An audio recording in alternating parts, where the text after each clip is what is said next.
Jubilees? You know, did they have a wonderful ride all the way? They certainly did not. But now, it's so funny you say this because I'm engaged and we had a big fight yesterday over a towel. A towel. And I could tell the towel story for an hour, which is so embarrassing. That I could tell that story about the towel and what happened to it and what it signifies. And they're like, today I was laughing. I was like, a towel. Yeah, that's right. But right. you know, you know, that's just the way it is. The order of things, not the order of brothers, but the order of prayers at a certain time and the different things that go on. How did you deal with that, or is that something you enjoy?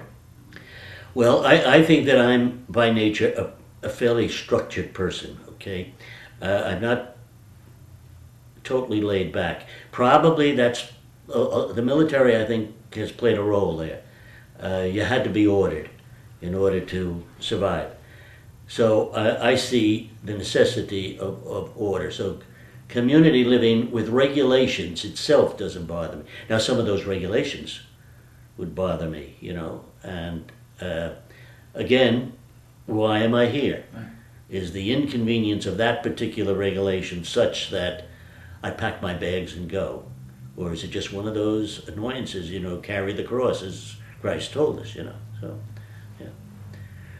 Just like with the bread, I was fuming during the meal, you know? And when I went downstairs and sat down, I could feel that I was flushed and all that sort of stuff. I said, what in the world am I doing? I'm getting all excited about this, you know? So I had a quick drink and I was fine.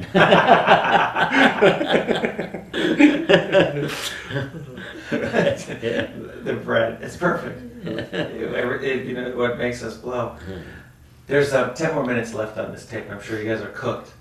You've given your life up till now. Do you have anything particular you want to ask, or do you want to talk about anything that comes to mind that you'd like to say?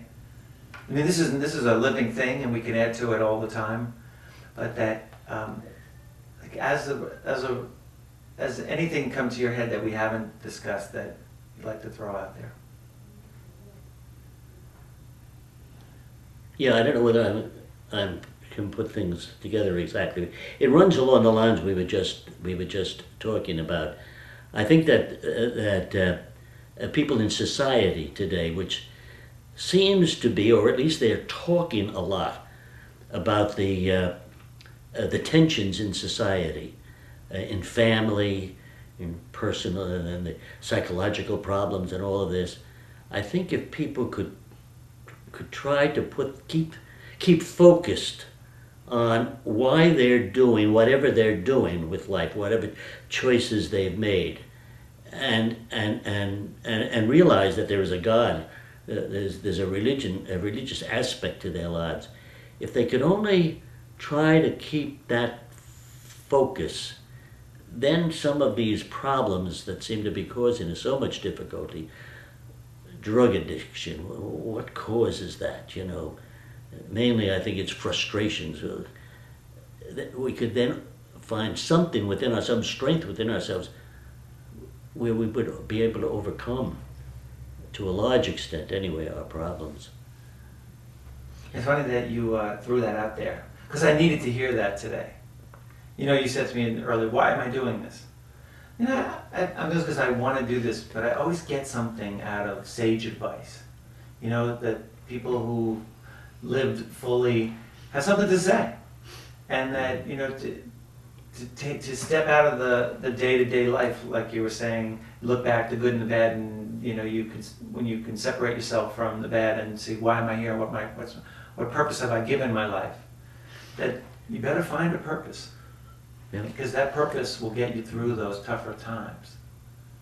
You know, in a way of, you know, bread and towels. There's always going to be bread and towel problems. And that if you have a purpose of, you know, I want to build a family, I want to, you know, be happy with this person, I want partnership, I want to be a good brother, I want to be a Jesuit, whatever it is. If you can put Christ in that, and it's built in of the survival aspect, because there's a certain amount of suffering that goes on that you have to suffer through to have the good times. So that's a... Well said. I also think, and we do this a lot here, is having a good sense of humor. Oh, I think that's indispensable. I mean, there's one brother that's living with us now who said to me a couple of weeks ago, I haven't laughed as much since I got here as I have in years. Mm. And you know, when you think of it, that's rather sad. Yeah. that so much a part of happiness is being able to laugh at one another, being able to laugh at whatever, and to not take yourself all that seriously. There's enough time for that. Mm-hmm. But to be able to be happy and be able to laugh at ourselves and just have fun.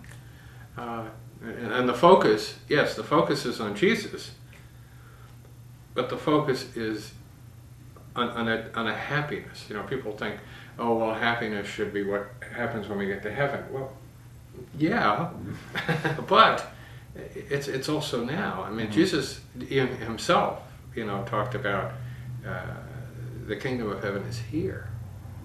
It's there, but it's also here. And you know, to be able to laugh and to be able to overlook some foibles in people's life. We're talking about foibles in people's life, but to be able to do that. And one of our stresses over the last couple of years has been this whole notion of brotherhood. What does brotherhood mean?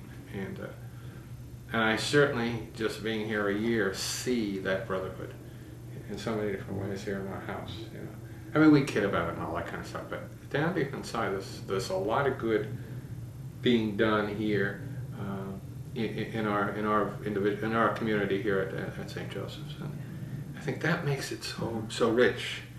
You know, such a wonderful experience. Yeah.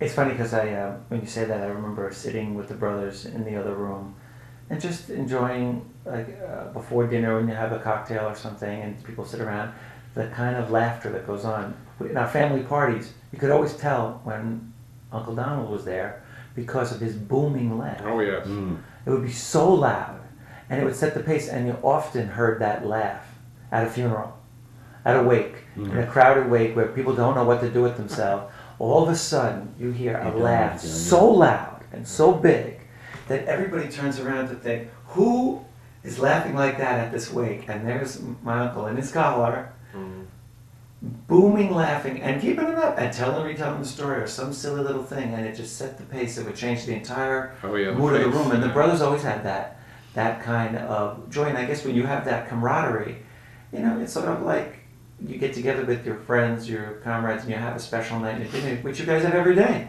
Mm-hmm. That gets taught and learned. Mm-hmm. And we make and celebrations are very important for us. Very much so. Right. You know, ice cream and soda. Celebrate birthdays and feast days, and Right. we find reasons to have celebrations and decorate and so on and so forth. So The super party is you throw in a bar of Hershey. You know? But I think that, you know, what it comes down to is creating a balance in your life. If you can create a balance and keep the extremes out of it, you know, it would solve so many problems. Have you been able But in general? greed gets into it.